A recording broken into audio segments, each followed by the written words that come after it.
बिना ताप के देखो ऊंचाई पर नहीं चढ़ा जा सकता। ये पहले से तैयारी कर लो। बड़े से बड़े भार का वहन भी ताप से ही होता है।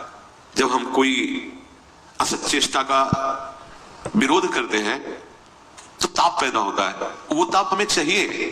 अच्छे से समझ लीजिए, हृदय की बात कह रहा हूं, पर ऐसा कोई बिरला ही कर पाता है जिससे अगर तुम्हारे हृदय में प्रभु मिलन की चाह प्रकट हो जाए, लालसा प्रकट हो जाए, फिर आगे का मार्ग बताना नहीं पड़ता। वो खुद हृदय में ताप होता है। बिना ताप के देखो ऊंचाई पर नहीं चढ़ा जा सकता। ये पहले से तैयारी कर लो। बड़े से बड़े भार का वहन भी ताप से ही होता है। जैसे बिजली है, एक ताप है, घर्षण से एक शक्ति पैदा होती है, ताप पैदा होता है। उस ताप से वो बड़े बड़े कार्य चला रहे हैं। हमारे हृदय में जहां ताप होता है हम उसको शांत करने के लिए प्रयास करने लगते हैं। जब हम कोई असत चेष्टा का विरोध करते हैं तो ताप पैदा होता है। वो ताप हमें चाहिए, वही ताप हमें उठाएगा। पर हम इतने अज्ञानी हैं कि उस ताप को हम शीतलता में बदलना चाहते हैं कि हम भोग लेते हैं या हम अमुक क्रिया कर लेते हैं जिससे वो ताप शांत हो, वो जलन ना होने पावे। इसलिए ऊंचाई पर नहीं चढ़ पाता, कोई बिरला चढ़ पाता है। ये रहस्य है आंतरिक। बिना तपे जैसे मटकी रस रखने लायक नहीं होती, वो फट जाएगी। कच्ची मटकी में पानी एक चुल्लू डालो, पूरी मटकी बेकार हो जाएगी। उसे ताप चाहिए तभी वो रस ग्रहण करे। ऐसे ही हृदय में हमें ताप चाहिए, इसलिए जानबूझकर प्रभु देते हैं। नहीं, जरूरत उनको क्या है विपरीतता देने की, प्रतिकूलता देने की। जानते हैं हम उनके हैं, हमारी परीक्षा की जरूरत क्या है। लेकिन बिना ताप के जैसे मटकी पक नहीं सकती, ऐसे बिना ताप के आपकी चाहतें जो सांसारिक है वो मिटेंगी नहीं। वो ताप, उस ताप को हमें चाह करनी, हमें चाहिए, वो दुख चाहिए। जैसे कुंती जी कह रही है, वहां एक प्रीति का भाव प्रकाशित कर रही है कि प्रभु दुख में मैंने आपको देखा है। उन्होंने तो प्रभु को देखा है, प्रभु से बात कर रहे हैं। हम प्रभु के देखने की बात कर रहे हैं। हम जो अपने हृदय के ताप को मिटाने के लिए प्रयास कर देते हैं लौकिक, यही हमारी ऊंचाई में बाधा है। जो हमारी ज्ञान की भूमिका, भक्ति की भूमिका, प्रेम की स्थिति, अच्छे से समझ लीजिए, अच्छे से समझ लीजिए। हृदय की बात कह रहा हूं। बिना इस ताप के आपकी भूमिका नहीं बदलेगी हृदय की। आप ऊंचाई पे नहीं चढ़ पाएंगे।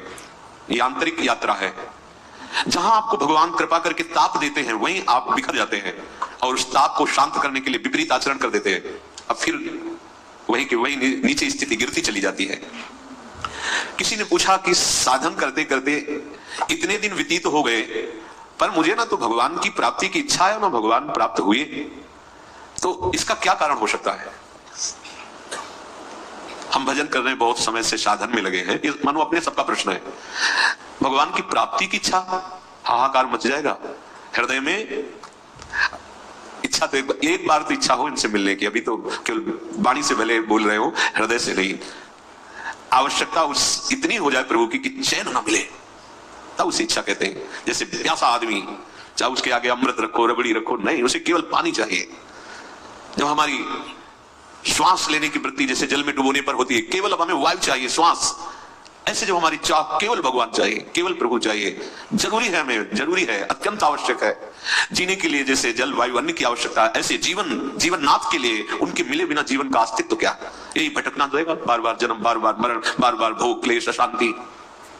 तो पूछा कि साधन करते करते इतना समय हो गया, ना तो भगवत प्राप्ति की इच्छा है और ना प्रेम है, तो इसका क्या कारण हो सकता है। तो आपको सच्ची बताएं, महापुरुषों के वचन है, इसमें आपका विषय सेवन है प्रधान कारण। ये जो बैलेंस बना के चलते ना, मन राजी रहना चाहिए। यही सबसे खतरनाक बात यही है साधक के लिए, मन राजी होना। किस किस में राजी हो रहा है, रसेंद्री में, जनेंद्री में, नेत्रेंद्री में। साधन चल रहा है, बहुत सुंदर बात है, साधन चल रहा है, पर आप अपने हृदय की जलन को बढ़ने नहीं दे रहे हैं, उसको किसी न किसी विषय से और वही ताप आपको ऊपर उठाना है, जो उठाने वाला है उसे तो शांत कर रहे हैं। तो भाई पहली बात यह है कि जब कभी कोई व्यापार करता है तो लाभ के लिए करता है। अगर उसे 100 रुपए की भी हानि हो जाए तो बर्दाश्त नहीं करता है। क्या जो आपने कहा कि हमारा बहुत समय से साधन भजन चल रहा है, क्या इस कोटि का आपका साधन भजन है कि आप अगर 10 मिनट भगवान को भूल गए तो आपको कैसा लगा, कुछ फर्क पड़ा? अगर आपको रोज 1000 रुपया लाभ मिलता है और आज 900 मिले तो 100 का घाटा तुम्हें चुभेगा। लेकिन क्या तुम्हारी दिनचर्या भजन जो भगवत प्राप्ति के लिए अवसर मिला है इसमें प्रमाद करते हैं, भजन छूट जाता है, आपको चुभता है, आप जलते हैं। तद्विस्मरणेन परम व्याकुलते, आप व्याकुल होते हैं, इसका मतलब आपको अभी प्रभु के भजन में लाग नहीं हुआ, अभी भजन का मात तो नहीं है, एक वैसे दिनचर्या मात्र चल रही है। अगर भजन छूटने पर बेचैनी होती तो भगवान अब तक मिल गए होते, पक्का समझ लो। अरे उनके मिलने में कोई देरी नहीं है, हमारी चाह में देरी, ये शब्द ही नहीं है कि उनका हम कैसे वर्णन कर सकें। कृपा ही कृपा, वो इतने करुणामय हैं, इतने कृपालु हैं, इतने प्यारे हैं, इतने सहज दयालु हैं कि वाणी तो असमर्थ है उनकी महिमा कहने में। बस शर्त यह है कि अगर उनके मिलन की चाह, केवल उनके मिलन की चाह, वो किसी साधन पक्ष को नहीं देखते, मिल जाते हैं। पर हमारे हृदय में अभी चाह नहीं है। ये चाह तभी पूरी हृदय को अपने भाव में लाएगी जब हमारा भजन छूटे तो हमें ऐसी व्याकुलता हो, जैसे हम किसी व्यापार में घाटा बर्दाश्त नहीं कर सकते, ऐसी कम से कम इतनी जलन तो होनी चाहिए। एक सीधी सी बात समझ लो, आप भगवान से मिलना चाहते हैं, ऐसी चाह हृदय में आई कि भगवान अंदर देख रहे हैं, वो देख रहे हैं कि आपकी चाह आ गई है, तो आप फिर आगे प्रश्न नहीं कर सकते कि कब वो दर्शन देंगे, आपको उसी समय से अनुभव होने लगेगा। ये हृदय की बात है, किसी से जरूरत नहीं कहने की कि भगवान अब कैसे दर्शन देंगे, आगे क्या रास्ता है। आप केवल स्मृति इतनी संभालिए कि थोड़ी देर भी छूट जाने पर व्याकुलता पैदा हो जाए, बेचैनी पैदा हो जाए, क्योंकि भगवत प्राप्ति अखंड स्मृति से होती है। तैल धारावत अपरावृत भजना, जिसका अखंड स्मरण ये कहीं दूर नहीं है प्रभु, कहीं दूर नहीं। कोई ऐसा अंदर का करण ही नहीं जिस पर वो बैठे ना हो, सच्ची कह रहा हूं। ये केवल पर्दा हटने को, ये पर्दा हटाने के लिए ही अखंड स्मृति की बात हम कर रहे हैं। अगर आपने एक बात संभाल ली कि भजन छूटना आपको बहुत चुभने लगा है, जलन पैदा होने लगी है, अशांति होने लगी, आप बहुत धन्य भाग हो गए, आप बड़भागी हो गए।